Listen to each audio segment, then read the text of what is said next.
Where will Declan Rice be playing his football for next season?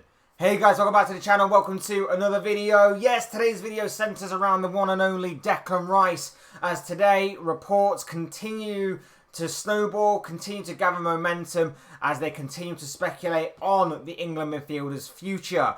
Today's reports seem to suggest that West Ham are preparing or are prepared to be selling him on in the summer with only 1 year left on his contract. Declan Rice himself seemingly ready for a move away from the London Stadium to join a bigger club, with all due respect to West Ham, as he looks at an aim to play Champions League football going forward. Reports seem to suggest today that West Ham could be prepared to sell Rice for somewhere between 100 to 120 million pounds, depending on if the offer seems suitable and everything along those lines. So we're going to be talking about Declan Rice, West Ham, and the possible suitors for him this summer, because there have been a few teams linked to his name. But before we go any further in talking about that, I would like to remind you to please like the video and also subscribe if you're new. Both things are always and forever greatly appreciated. But for now, let's get back in talking about this video. Let's get back to talking about Declan Rice, West Ham, a possible transfer, and everything else in between.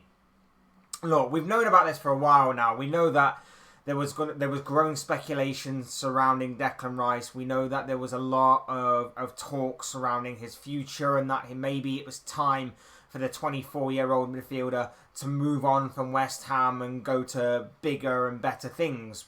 Like I say, with all due respect to West Ham. I think we talked about it before. We know that obviously Chelsea have been heavily linked with his name for a while, but with how they've fallen off this season, maybe that ship has sort of sailed a little bit. Price-wise and financial-wise, obviously Chelsea can definitely afford to get him.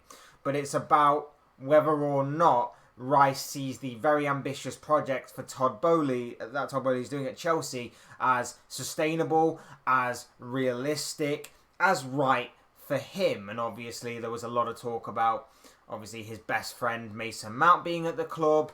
That could have been a draw as well. Chelsea moving across London, that kind of thing would also help. So there were a lot of things that could obviously generate that move. And then Arsenal became involved. And Arsenal again represented the same kind of thing of doesn't have to move too far, just moves across London, that kind of thing. Arsenal's season has been better than Chelsea's, obviously, with them challenging more for the Premier League title than Manchester City. They're going to have Champions League football for next season. That could represent a better choice for Declan Rice going forward. There are other teams involved as well. Manchester United are said to be involved, but obviously I think that would depend on the takeover and how much money is available, and whether Erik ten Hag sees Rice as a bigger priority than maybe some of the other issues that obviously United need to plug at the club with the squad at this current time, and Liverpool. But let's face it, if they weren't prepared to spend this kind of money on Jude Bellingham, they definitely don't have any hope in getting a Declan Rice figure, no matter what happens. So there is a lot to kind of digest from this. Arsenal seem to be in pole position. It's understood that personal terms seem to be agreed, depending on where you hear that from. That personal terms will either be no issue and henceforth agreed, or will be no issue once it comes to addressing that situation. Personal terms will be no issue as far as what Arsenal are concerned when talking to Declan Rice and his representatives and everything. But it's all about where Declan Rice wants to go. And let's face it, like I say, for Chelsea, his best friend's there. It's a massive project, an ambitious project that he could definitely settle straight into. But of course, if he wants it for the here and now, rather than something that is going to be a big gamble, Arsenal are the here and now. Whether that is sustainable or not in the long term, somewhat irrelevant. It's about the here and now. It's about next season playing in the Champions League, being a part of a bigger squad that is going to obviously have to rotate a bit more because of the high pressure games, the Champions League games. It's going to be about maintaining their battle with Manchester City, that kind of thing that will continue going forward. Rice could definitely add something to that Arsenal midfield that maybe they were lacking at key parts this season.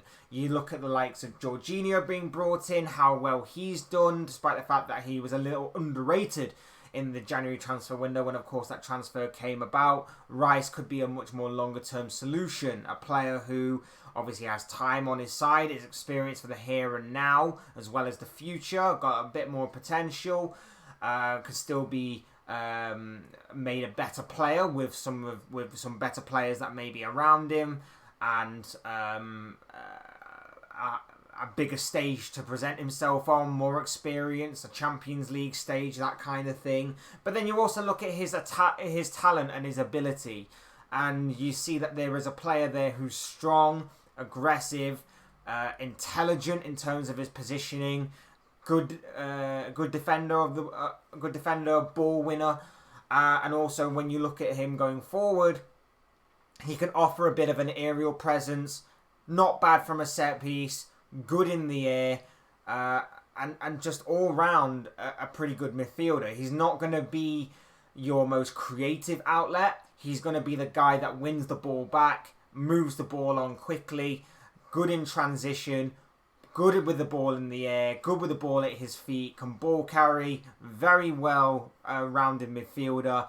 But at the same time, when you look at the players that he's going to be around, the likes of your Sakas, your Odegaards, your Martinellis, and obviously maybe adding a couple more names onto that list going forward, especially with the likes of obviously Gabriel Jesus as well, and maybe the changed Granit Xhaka, so to speak, and obviously with a couple more names that, like I say, are going to come in the summer, maybe they can be your more creative outlets, and you can have Rice as the anchor, Rice as the kind of platform to build your attacks on.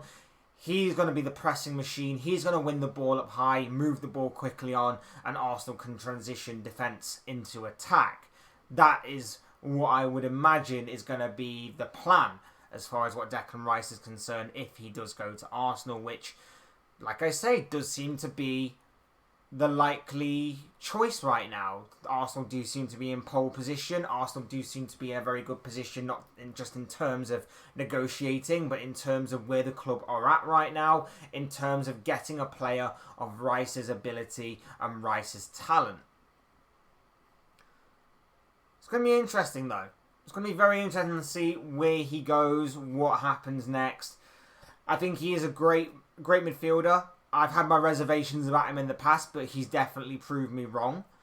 And like I say, I think at 24 years of age, I think he's growing into a very good, well-rounded defensive midfielder. I think he's growing into being a bit more of a leader. You see that at West Ham, he's going into a leader.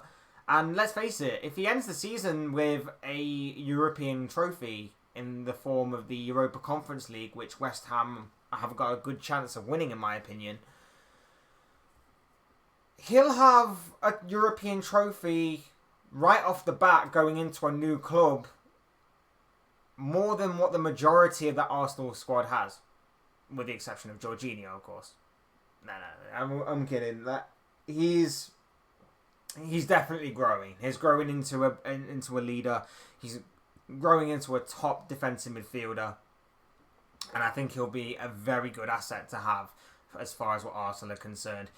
For him, he'll be on a bigger stage at a bigger club. He'll be on a bigger platform in terms of the Champions League.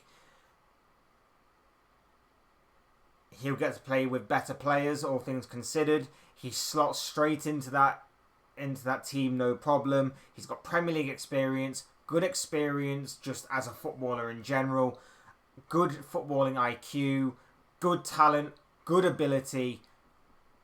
And let's face it, it will be a very smart move on Arsenal's part to get this deal done, dusted and over the line. And like I say, when you look at the teams that are around them that are possibly fighting it out for this, Arsenal, this is Arsenal's best chance. This is in Arsenal's grasp. They have to take it. Like I say, for United, it could suit United down to the ground, but at the same time, do they have that kind of money to spend on one player as well as plug all the gaps in the other positions that they need in their squad? I don't think they do, unless they get a massive takeover, and this massive takeover provides them with unlimited funds. For Chelsea, again, it would be perfect, but it's about where they are right now. Does Rice want to take a gamble on this massive Todd Boehly project? Do they also have other issues in the squad that need to be addressed, and not just in terms of a Declan Rice type figure? I don't know. And for Liverpool, like I say, the price tag is just too out there for them to even consider, in my opinion. If they're not going to spend the money on Jude Bellingham, they're definitely not going to spend that money on a Declan Rice. So Arsenal, for me, are in pole position. They are in the perfect spot right now in terms of negotiations and where the club is to get this deal over the line. And I think for his talent and ability and his quality, it's a no-brainer in my opinion. And I think that Arsenal should get this deal done and dusted as soon as possible. And I think that they'll bolster their midfield. They'll go from strength to strength in that area. And I think it will be the perfect move for Declan Rice. As far as West Ham are concerned, look, they're gonna get a pretty big price tag. They're looking at 120 million, or they're looking at maybe 100 million plus a player, according to Sky Sports. They're gonna get a pretty big price tag.